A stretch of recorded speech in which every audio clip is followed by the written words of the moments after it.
So to the point of, as I age, I'm punching less strongly, right?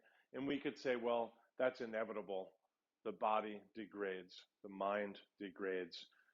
Probably just on a graph, I'm statistically going to punch less powerfully as I age. And probably we could argue that every person will at some point to some extent, right? Uh, so my dad was a race car driver, right? And he had a crew of 0 people. He built the car himself, raced it himself. If it was a long race, he got out, put fuel in, changed tires, got back in. Drove himself to the racetrack. Yeah, or he made friends with people who were already out of the race who crashed. He said, well, if I pull in, help me change the tire, buddy, or whatever. So he had just enough money to race, but not enough money to really compete. Fair? Which, one sense, you're living the dream. In another sense, you're purposely living close enough to the dream to be disappointed by it regularly. Because you're going to come in 27th every weekend. Because you can't afford to put new tires on every time. And you can't afford to really push the edge where you're more likely to crash because you can't just hop in a spare car like these other guys that pull up with 3 cars every weekend. Right. Oh, the engine, I pushed it, the engine died, no problem. Hop in the second car. Right. So what he did is I don't remember the number, but he would race to be in the top 20. I don't remember whatever, to not be in the bottom 10 or whatever the numbers were.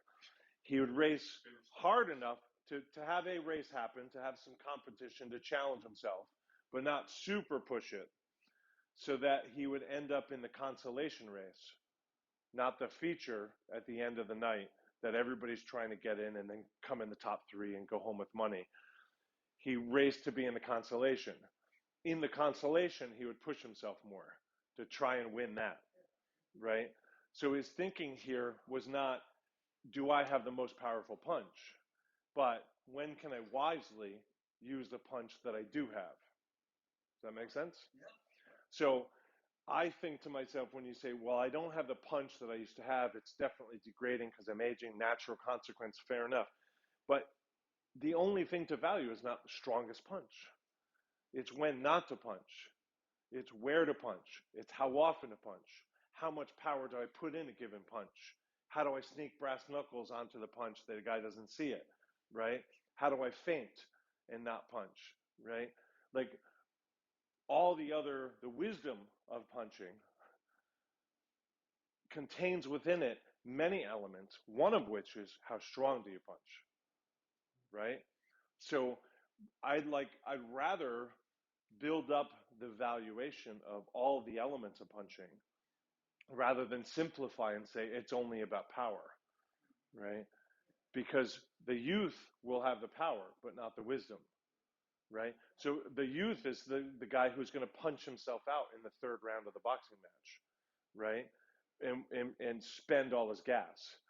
And then the wiser, older, less powerful boxer has conserved energy and is there in round 7 to get a TKO. Can't knock him out, right? Like, that's smart. Is that fair? So that was my kind of metaphor